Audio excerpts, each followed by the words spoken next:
Oke, kita udah nyampe di pembelajaran part 9 tentang RSI atau Relative Strength Index.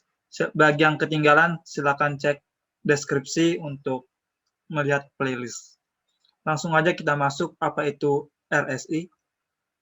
Pertama-tama perlu diketahui mengenai settingan dari indikator ini. Biasanya menggunakan periode 14 gitu. Kemudian untuk level atasnya itu 70 dan level bawahnya itu 30.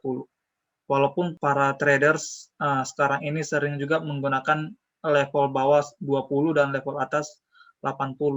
Fungsinya untuk mengurangi bad signal. Karena 20-80 ini range-nya lebih jauh gitu.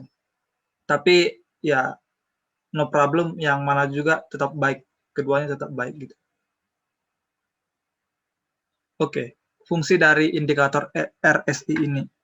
Yang pertama itu kita mengetahui area overbought dan juga oversold. Kedua itu sinyal divergen. Ketiga, ini agak berbeda karena indikator ini menurut saya kurang cocok sebagai indikator buy dan sell. Sebenarnya bisa aja, namun harus dikonfirmasi oleh indikator lain. Jadi indikator ini kurang cocok untuk berdiri sendiri untuk memberikan sinyal buy maupun sell. Nanti saya jelaskan alasannya. Untuk penggunaannya, suatu harga dikatakan bullish ketika garis menembus ke atas level 30. Jadi dia dari bawah menembus ke atas level 30. Sebaliknya sinyal bearish itu ketika garis menembus dari atas ke bawah, menembus ke bawah level 70.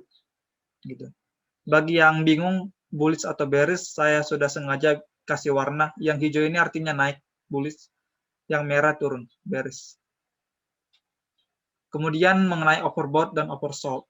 Overbought ketika garis RSI berada di atas level 70. Jadi ketika RSI-nya ini berada di atas level 70, yaitu sebagai level atas, itu dikatakan overbought atau jenuh beli. Gitu. Kemudian oversold ketika garis RSI-nya berada di bawah level 30, berada di bawah level bawahnya. Itu dikatakan jenuh jual atau oversold. Indikator ini juga bisa digunakan sebagai sinyal divergence, di mana pergerakan harga berbanding terbalik dengan pergerakan garis RSI. Mari kita lihat gambar yang berikut ini. Ini merupakan salah satu contoh divergen gitu, divergen di indikator RSI. Ketika harga membentuk lower low di sini, dia turun, tetapi RSI-nya membentuk higher low gitu. Maksudnya itu harganya atau garis RSI-nya ini naik, padahal harganya di sini turun. Itu kan berbanding terbalik gitu. Ini yang disebut dengan divergen. Akibat dari divergen ini adalah reversal. Yang tadinya dia turun, akibat ini divergen dia naik gitu. Itu sekilas mengenai divergen. Kemudian mengenai penggunaan dari indikator RSI.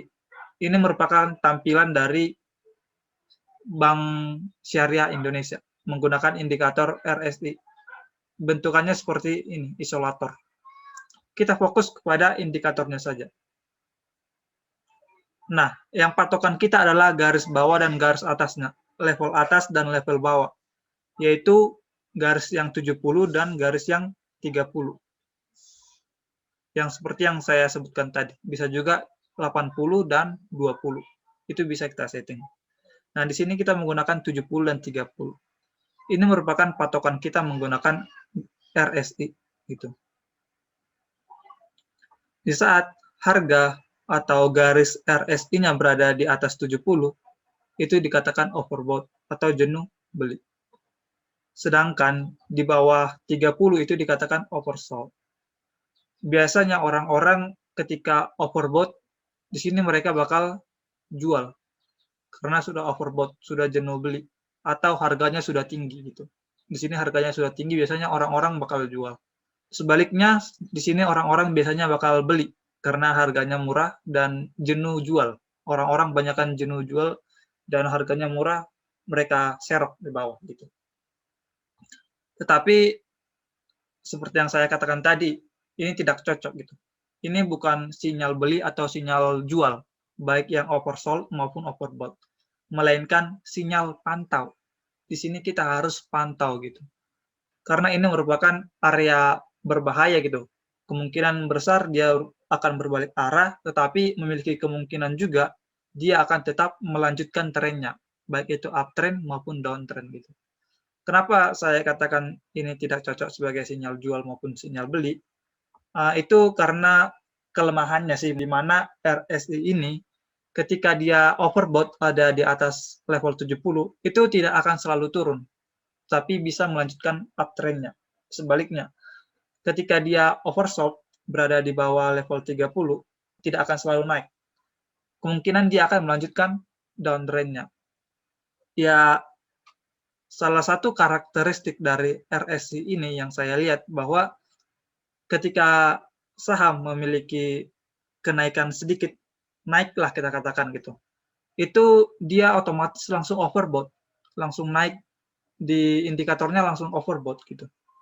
Jadi cenderung memberikan sinyal overbought itu atau oversold cepat gitu. Padahal kenaikan maupun keturunannya belum seberapa gitu.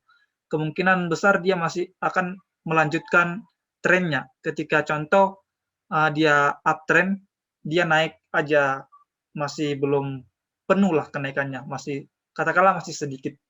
Itu dia cenderung memberikan sinyal overbought. Nah, makanya di situ tidak cocok kita untuk langsung menjual karena dia masih melanjutkan uptrend-nya. Baik, contohnya kita sudah ada di tradingview.com menggunakan ini, indikator RSI. Caranya mengeluarkannya itu klik di sini bagian indikator. Ya, lalu ketik aja RSI gitu, bakal muncul. Ya, ini yang ini, Relative Strength Index. Untuk settingannya, kita bisa di sini langsung setting. Biasanya ini 70 dan ini 30. Sedangkan yang saya jelaskan tadi, ini biasanya menggunakan 14 hari. Itu untuk settingannya. Seperti yang saya sudah jelaskan cara penggunaannya, ini disebut sebagai overbought. Yang di atas, sedangkan yang di bawah ini disebut sebagai oversold. Nah, untuk menggunakan RSI ini, biasanya kita melakukan backtest ke belakang gitu. Contohnya seperti saham BRIS. Di sini dia sudah memberikan sinyal overbought. Overbought, tetapi dia masih naik terus. Naik sampai ke area sini gitu. Tetapi dia masih overbought. Makanya saya bilang ketika dia overbought jangan buru-buru langsung jual gitu. Pastikan lagi dia akan tetap melanjutkan tren atau bakal berbalik tren gitu. Seperti yang di sini juga. Ketika dia sudah mendekati, sudah ke bawah, dan di sini sudah oversold, karena sudah menyentuh garis yang 30 atau level bawah, dia tetap ke bawah lagi, lebih ke bawah lagi gitu. Jangan buru-buru untuk masuk gitu. Jika Anda masuk di sini, dia malah melanjutkan penurunannya sampai ke sini gitu. Jangan buru-buru untuk menggunakan RSI sebagai sinyal jual maupun sinyal beli. Tapi untuk teman-teman yang menggunakan sinyal jual maupun sinyal beli itu biasanya mereka bakal jual di sini di atas gitu, bakal beli di bawah gitu. Contohnya kita masuk ke saham Antam. Salah satu syaratnya yang paling utama itu adalah pergerakan harganya harus sideways atau menyamping. Di sini kita diberikan sinyal beli dan sinyal jual yang tepat. Kenapa? Karena di dalam pergerakan harga yang sideways itu tidak membentuk titik puncak yang baru ataupun titik rendah yang baru, karena dia akan stagnan di situ-situ aja. Contohnya di sini saya sudah tarik garis resistennya. Resistennya kira-kira ada di sini dan supportnya ada di sini. Kita bisa lihat pergerakan harganya masih tetap di dalam support dan resistennya. Nah, jika bentuknya seperti ini, maka RSI dapat memberikan sinyal buy dan sell. Sinyal buy itu ketika berada pada oversold, itu berada di bawah level bawah yang 30, yaitu di sini, atau kira-kira di indikatornya di sini. Sedangkan yang menjual ketika overbought, kira-kira di sini, ketika di atas level yang 70, harganya berada di sini.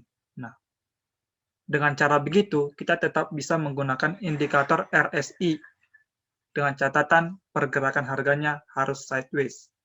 Kenapa? Karena di pergerakan harga yang sideways itu tidak membentuk titik puncak yang baru atau titik terendah yang baru. Karena indikator RSI ini kelemahannya sulit untuk mengetahui titik puncak atau titik terendah gitu. Itu salah satu kelemahannya. Oleh sebab itu, kita di part selanjutnya membahas tentang stokastik. Ini tidak jauh berbeda dengan RSI, tapi ini menurut saya lebih worth it untuk kita gunakan gitu. Sampai ketemu di pembelajaran selanjutnya. Jangan lupa untuk cek pembelajaran selanjutnya di playlist. Terima kasih.